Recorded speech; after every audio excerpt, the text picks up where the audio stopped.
On today's Locked On Thunder podcast, what questions are left to be answered after the All-Star break, and what will ultimately decide this Thunder season?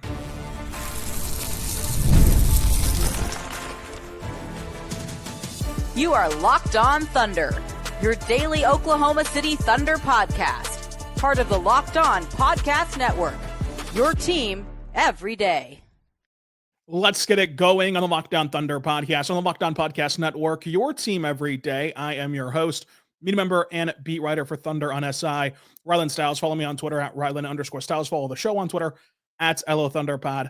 On today's show, we're talking X factors for the playoffs. We're talking questions still to be answered in the last 30 or some odd games for the Oklahoma City Thunder with Clemente Almanza at CAlmanza1007 on Twitter and ThunderWire.com. Clemente, halfway through the season after the All-Star break, and all eyes are set to the playoffs and what the Thunder can do in these next few games to figure out their best method to the madness come postseason time. But how are you doing today on this All-Star break? I'm just enjoying these last few days before we get right back on the grind, right back for the home stretch of the season. But yeah, I mean, All-Star weekend, kind of a clown show, but I mean, I'm sure everybody, that's kind of the popular opinion right now. But in terms of like the actual break, like I'm kind of ready to go back. But at the same time, I'm kind of enjoying these last 3 days off. Yeah, the All-Star weekend was not a banner weekend for the NBA, but nonetheless, basketball is going to return pretty soon. And the Thunder resume action on Friday, and there's plenty of things to still take from this Thunder season the rest of the way. While the 1 seed does look pretty solidified right now due to the Thunder's incredible start to the year, 44-10, 8 games up on the 2 seed. It seems like they're going to be the 1 seed, but it doesn't just throw away the rest of this regular season because they're still needing to work through some things. And my number one thing to watch for, surprise, surprise, is the double big lineups. Because, yes, like it's going to look clunky still, for these first few games out of the break.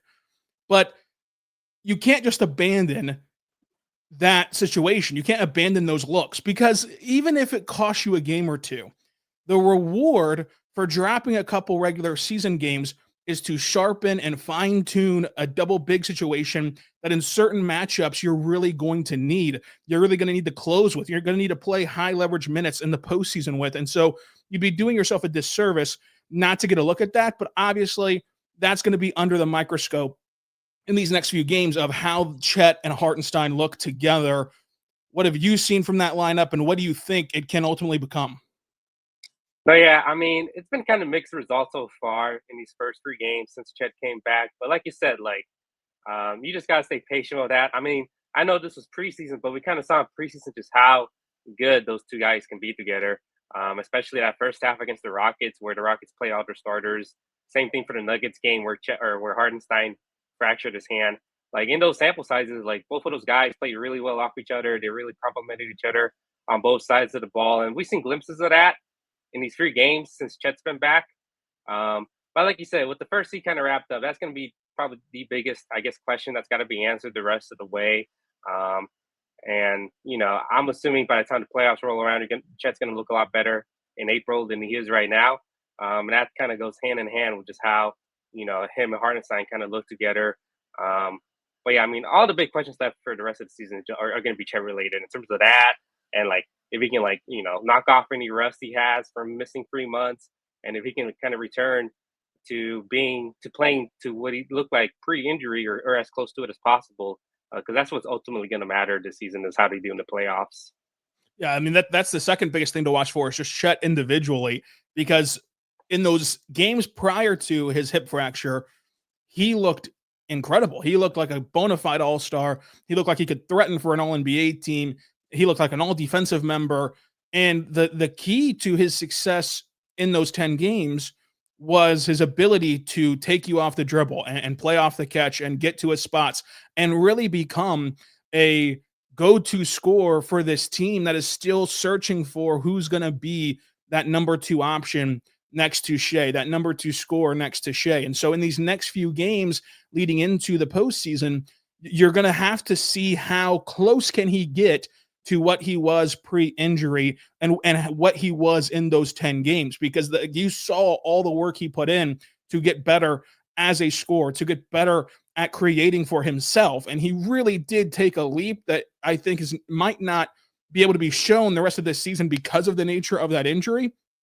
But if he can get back to even 80% of what he was in those 10 games, it would truly change the look and the dynamic of this Thunder team for the better. So how close up can he get to what he was pre-injury, I think is the biggest thing to watch for, besides the double big lineup. And like you mentioned, I tweeted this out during the Cleveland blowout. The Thunder, all these different iterations of the Thunder, like the fully healthy Thunder, the Thunder with Chet but no Hardenstein, the Thunder with Hardenstein but no Chet. All three of those versions have arguably been the best team in the league if you just look at the numbers, especially with Hardenstein being back since he came back from his broken hand. They've been dominating teams and they've been blowing teams out left and right. And what they're doing is in the same conversation as some of the most dominant teams in NBA history, period. And if you look at what those teams did in the playoffs, they not only did they win a championship, but they just kind of cruised their way to a title. So I really think, it's unfortunate that, Chet kind of obviously broke his hip and costed him most of the season. And we don't know whether or not he'll be back to what he looked like before he broke it, where, I thought he was probably OKC's best player those first 10 games, considering what he was doing on both sides of the court. But do you need Chet to go back to what he was doing back then to, have a path to a championship or a deep playoff run? Not necessarily. But like I said, if they can get Chet as close to what he looked like pre-injury, then, I think they probably have, the best odds or one of the top odds to win the whole thing. And then you also want to look for how comfortable and confident can you get the role players heading into the playoffs, and how can you see this stretch of Wiggins scoring and Isaiah Joe shooting. And before Kaysen got hurt, he had shown really high potential for being an on-ball scorer with that secondary unit. And so if all those things continue in this next half of the season heading into the playoffs, that would clearly be a banner thing for this Thunder team and a thing to watch for. Because you take Kaysen, for example, obviously he's not going to become Shai on the ball, but when you are mapping out the playoffs, you're going to play maybe 8 minutes max without Shai on the floor in any given playoff game, to where for those 8 minutes, can he do enough on the ball? And then AJ Mitchell's return, whenever that might be, can they get enough on the ball when Shai's off the floor to at least just float? And if they swim and get you further down the river, that'd be incredible too. But can they just not sink the way they sunk last year without Shai? They sunk last year without Chet. They've addressed the Chet thing by bringing in Hartenstein, but can they get consistent offense when Shai's not on the floor, which at times has still been a problem for them, even amidst this incredible stretch from them of going 44-10. So I think that is something that will fully be under the microscope for this team in this next stretch of the season. Yeah, and I think a lot of that probably falls on the shoulders of J-Dub, who kind of runs the second unit, especially here recently with all these injuries. And like you said a couple pods ago when we did, where ultimately how the Thunder perform in the playoffs is going to depend on how those three guys do, like Shai, Chet, and J-Dub. You can get some wins on the margins and all that, but you're gonna go as far as those three kind of carry you. And J-Dub has probably has kind of run the second unit for most of the year. And like I said, we've got to see how he kind of does in the playoffs as well. But yeah, like I said, they gotta at least be even in the non-Shai minutes in the playoffs. So coming up, we'll talk about X factors for this Thunder team in the playoffs and continue this conversation of what to look forward to in these next few games. But first, I want to say right now, but our good friends over at Prize Picks, go check out Prize Picks today, because Prize Picks is incredibly fun. Football season may be over, but basketball action is just heating up, and there's no better way to get the excitement than with Prize Picks. It's the best place for daily fantasy sports, and you just go over there and you pick more or less on at least 2-player projections, and if you're right, you could win up to 1,000 times your cash. With Prize Picks, you control the action all season long. So on Friday against Utah, you could take more on Shai, 30.5 points. You could take more on J-Dub, 1.5 blocks, and you can combine those things and try to win on those projections. It's a lot of fun to just keep these games very interesting for you while you're watching at home. Go download the app and use code LOCKEDONNBA to get $50 instantly after you play your first $5 lineup. That's code LOCKEDONNBA for $50 instantly after you play your first $5 lineup. Prize Picks, run your game. You can even use Prize Picks in Oklahoma. We're back on the Locked On Thunder podcast on the Locked On Podcast Network, your teams every day. Joining us today is Clemente Almanza, ThunderWire.com, at CAlmanza1007 on Twitter. Clemente, I think the biggest X factor for the playoffs is what we touched on just before the break, and it's going to be who is the second scorer. It's got to be one of J-Dub and Chet who can take that next step, because for as great as J-Dub was defensively in the playoffs, he did leave a lot to be desired offensively, especially in that Mavericks series. Chet was phenomenal in the playoffs a year ago, but again, he wasn't that second scorer that the Thunder's offense needed. He played really, really well, though. So if you can build on that, maybe Chet slides into that second go-to option on the offensive end, but somebody has to take on some of the load offensively that they just don't have a clear-cut number two guy, the same way that like some other teams do have a clear-cut number two. So I think that for as much as we can talk about their defense and their shooting, which is a big deal, ultimately, it's this team is going to go as those two go next to Shai. Yeah, and literally just look at last year's playoffs. Like, they had a championship-winning defense. I mean, they did as good of a job as anybody else ever to kind of limit Luka and Kyrie in that playoff series. It's just that the offense just stagnated, and I mean, it was difficult to get buckets, and that the offense ultimately lost in that series against the Mavericks last year. And like you said, like the offensive struggles definitely kind of shine in that series. And this year, like you kind of seen glimpses of it as well, where, like you mentioned, like whenever Shai's off the floor, the offense kind of like plummets a little bit. So, I mean, I think the easiest solution to that is for J-Dub to take kind of a next leap and for Chet to kind of go back to what he was doing before he got hurt. So we'll just have to like kind of wait and see like how those two guys kind of perform the second go around in the playoffs.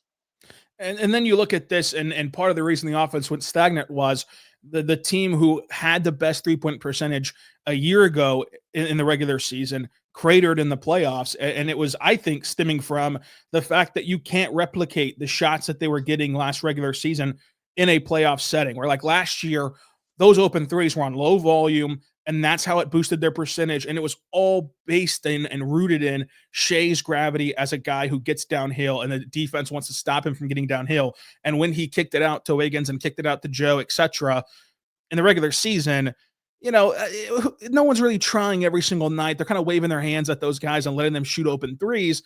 And so they cashed it in because it's layup line threes. But then that Dallas series on the drive and kick stuff, now you have all this length from Dallas flying out to the three-point line, and it made the Thunder shooters timid. They kept passing up clean looks, which after seeing the pictures, I think that they can learn that in the playoffs, you can't work for that perfect shot. Because in the regular season, this team can outwork you, and they can outball movement you and find themselves a perfect shot. But in the playoffs, as the game is a half-court game, defenses tighten up, intensity tightens up, you're not going to have many possessions where you just get a wide-open look. And that's what they were hunting for last year that ultimately halted their offense. So now they know, hey, you've got to just, if you have a little bit of a crease, a little bit of a window, you got to just take that shot and live with it.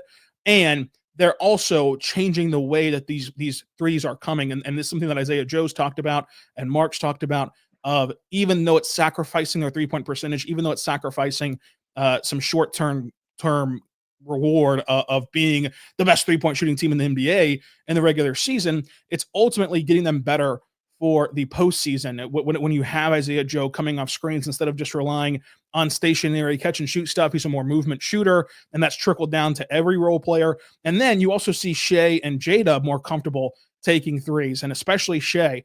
The position he puts a defense in now with his comfortability pulling up off the dribble for three, it makes the pickup point for the defense almost impossible to decide. Like if you try to take away the three, he's going to blow right past you. If you gear up to take away the rim and kind of sag off of him, he's going to pull up in the mid-range. And if you play somewhere in between, then he's got you right where he wants you. And so Shai's gotten better. I think that the role players have gotten better.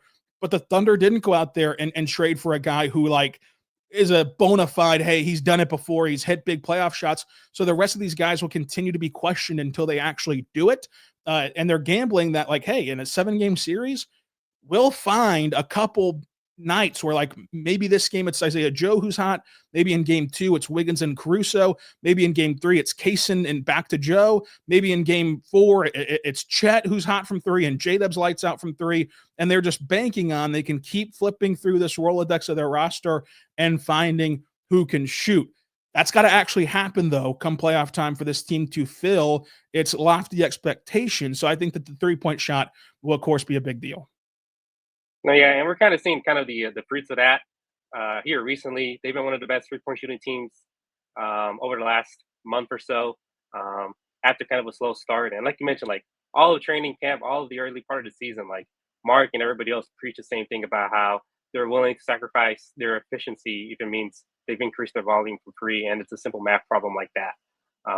And we've seen now we're kind of seeing, after some initial struggles, kind of adjusting to that, kind of adjusting to taking more difficult free-pointers into the simple catch-and-shoot looks. You're kind of seeing, Kaysen Wallace, before he got hurt, having the best offensive stretch of his season. Isaiah Joe's been a flamethrower for free this whole month.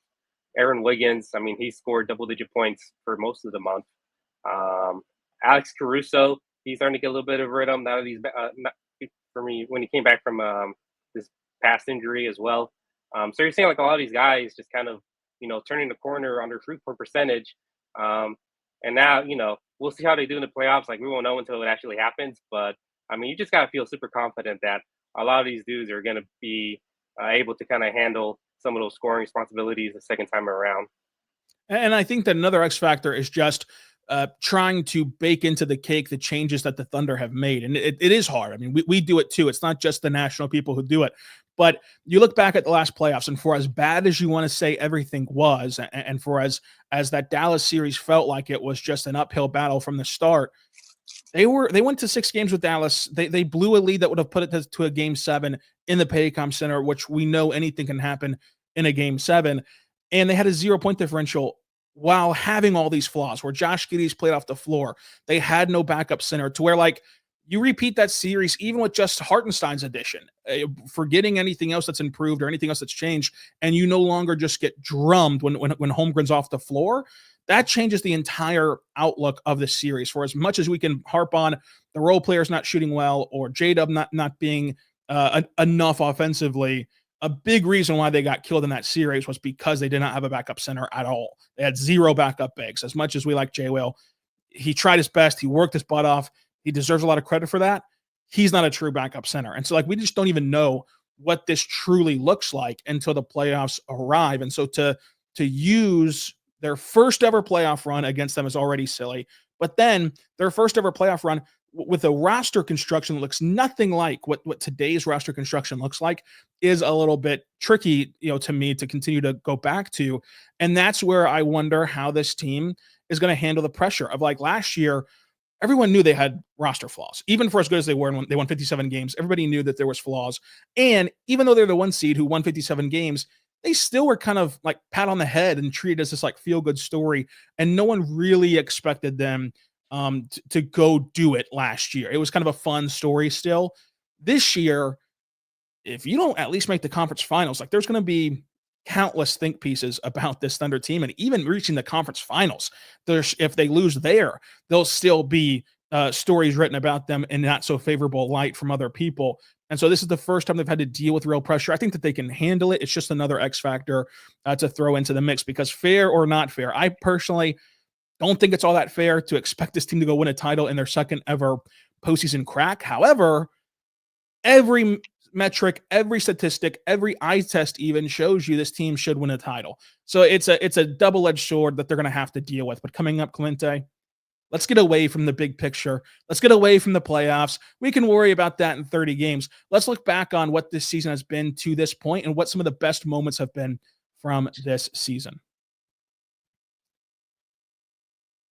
But first, I want to say right now, our good friends over at TurboTax, go check them out today at TurboTax, because with TurboTax, taxes were waiting and wondering and worrying if you were going to get any money back, and then waiting, wondering, and worrying some more. Now taxes is just matching with a TurboTax expert who can get your taxes as soon as today, an expert who will give your taxes the undivided attention that they deserve to work on your return while you get real-time updates on their progress so you can focus on your day. An expert who will find every deduction possible and file every form, every investment, everything with 100% accuracy. All so you can get the most money back guaranteed. No waiting, no wondering, no worrying. This is Now Taxes. Get an expert now at turbotax.com. Only available with TurboTax Live full service. Real-time updates only available for iOS mobile app. See guarantee details at turbotax.com/guarantees. We're back on the Locked On Thunder podcast on the Locked On Podcast Network, your teams every day. Joining us today is Clemente Almanza at calmanza1007, thunderwire.com. Clemente, this has been an incredible season for the Thunder. I mean, 44-10. They had a schedule loss to prevent them from getting to the All-Star break with just 9 losses, best mark in the NBA. What is there a specific game, a specific win, a specific moment that stands out to you from this first part of the season? I mean, how much time do you have? Because you can list out so many specific moments and games from this season. Because, like you mentioned, they already got 44 wins. That's more than what they had 2 years ago when they were in the play-in tournament. But if I had to pick one out, I'll show some recency bias and pick the Grizzlies win, where you talk about scheduled losses. Like, that was the scheduled loss for the Thunder to have. Like, second night of a home and road back-to-back. You were without Chet because he was out to rest. Wallace was out with a shoulder strain. On top of the fact that you're facing a hot Grizzlies team that have won 10 of 11 heading into the game, were well rested. I think they had like 2 days off before that game. On top of the fact that they're the second seed as well. They kind of want to prove a point against you. I mean, you kind of stole their chain, as they say, in terms of being the young up and coming team these last couple of years. So the Grizzlies had all the motivation to kind of, get a statement win against the Thunder to show that, like, hey, it's not going to be as easy as you might think it is. On top of the fact that, they're fully healthy as well. When you factor all that in, for the Thunder to, not only, beat them, but, destroy them where the score was 125-112, and you led for basically the entire way by double-digit points. I mean, that's got to be one of their most impressive wins of the season for sure, when you consider all those circumstances. But yeah, like I said, I mean, this team has just been ridiculously good. Like you mentioned, 44-10. There's just so many wins you can really dissect. But that's the one that kind of sticks out to me, just because of how recent it was. Yeah, that one sticks out. The Boston win sticks out as it was a Sunday matinee game, even though it wasn't nationally televised. Every NBA fan was watching it, and to pull off that win against Boston was big for this Thunder team. And there are just so many great moments that you can think of for this Thunder roster, and there's going to be many more great moments coming up the rest of the way. I mean, the Minnesota back-to-back right out of the All-Star break is a little bit weird because it sucks that it'll be a back-to-back and a travel back-to-back for both teams, but who can grind out those games will be interesting to watch. You have that Denver back-to-back where at least it's a back-to-back, but it's both being in Oklahoma City, and one game is at noon and the next game's not until 7. So that, for as back-to-backs go, that's a pretty easy back-to-back where you're playing the same team, same arena, and you get a little bit of a far apart start time. And I think that could really go a long way in deciding the MVP race. And then you head over to Boston and get to see the Celtics on Wednesday night following that 3-game stretch. So I think ultimately, if you were just going to look to circle your calendars for a stretch in this post All-Star break, I think it'd be that one of Denver, Boston, and then you go to a scrappy Detroit team, and then you go back to Milwaukee. That stretch there from Sunday to Sunday, you're going to find out a lot about this team, I think. Yeah, I'll also throw in the, I guess it's not a back-to-back, but they played the Lakers twice, from April 6th and April 8th, both in OKC as well. Obviously, that late in the season, there's a lot of unknown. Will OKC rest some guys, considering how late of the season it is, and they probably have the first year wrapped up. Will the Lakers do the same thing if their seeding's already kind of decided and you got kind of an older group, especially with 40-year LeBron and Luka and all that. But I mean, if both teams play with the intention to win and mostly healthy, then I mean that's going to be super exciting to see because you know before the Mavs, like the Lakers were kind of the original, I guess, quote unquote boogeyman for OKC last year, and they avoided them in the playoffs. But I just remember kind of watching the play-in tournament. A lot of Thunder fans were kind of worried about the Lakers and hoping not to get them, and they ultimately didn't. But I mean, I don't know, LeBron and Luka, like that's gonna be the biggest NBA storyline the rest of the way, at least for the regular season. As like how those two kind of mesh together and how the Lakers kind of, I guess, pivot to what they previously had as an identity. But I mean, LeBron and Luka, like I know LeBron's kind of kind of lost a step a little bit at 40 years old, obviously, but I mean that's probably as scary of an all-star duo than anybody else in the league. And then the playoff series, like a lot of the time, it kind of comes down to like who has the best, 2 out of 3 players or 3 out of 5 players. And I think the Lakers kind of match up well against most teams in that regard. Clemente, last question for you. Who's getting the Clemente Almanza MVP vote? Oh man. I mean, I think you got to pick Shai. I mean, best player on the best team, having one of the most efficient 30-point per game seasons ever. The Thunder paired out with the fact that the Thunder just dominating teams, like I said, left and right. I mean, they're running away with the first seed. They have the best point differential in the league, best net rating of all time as of right now. And then, it kind of feels like Shai deserves it. I mean, like, he's kind of, I guess, quote unquote, ascended the proper way where, 2 years ago he finished 5th in MVP voting. Last year he finished runner-up. It only feels right for him to kind of win the award this year. Now that he's been known as one of the best players in the league for a while now. So, I mean, if everything, kind of stands pat and the Thunder continue to, dominate these last 30 games or so, and Shai continues to, score 30-plus points at historically efficient levels, I mean, I just don't know how you don't give it to him. Yeah, I think that Shai would be a worthy MVP. I think that he should win it. I just think that, it's the rare MVP case where there's not, like, it's not contrived. Like the race is not something that we're just trying to cling to of like, oh, guys, pay attention to this. Like, no, like these are 2 very worthy candidates. I can't knock anyone for voting for Jokic. I can't knock anybody for voting for Shai. My whole thing has just been, if you do vote for Jokic, then you've changed NBA history. And perhaps for the better. Perhaps we should have always been giving the MVP to the best player, thus most valuable player in the NBA, but we haven't been. Like, we didn't do that for Jordan. We didn't do that for LeBron. So to do it for Jokic would be a shift that I think you cannot, you then would put yourself in a position where you can never not vote for Jokic. Because guess what, Clemente? Next year, Jokic is going to average a triple-double, and he's going to get the Nuggets to a top 3 seed, and he's going to put up these stats that we haven't seen since Wilt, and we haven't seen period ever.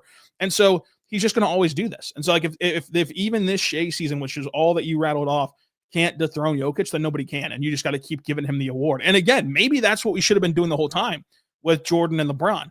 So I just think that it would be an acknowledgement of a changing of the guard of how we view the MVP race. It'd be very, of course, detrimental to Shai and to other players around the league, because again, throughout history, we've let other players win, so to say. But I think that Shai deserves. I think that Shai should be the MVP. You saw the second straw poll where Shai was a clear winner. He's a clear favorite at FanDuel. He's obviously in the driver's seat, and I think that this is his year to get that MVP honor, which sets up plenty of storylines that we're going to come back and talk about come playoff time. But Clemente, thanks for joining us again. Find Clemente Almanza on Twitter at calmanza1007, thunderwire.com. And until next time, be good and be good to one another.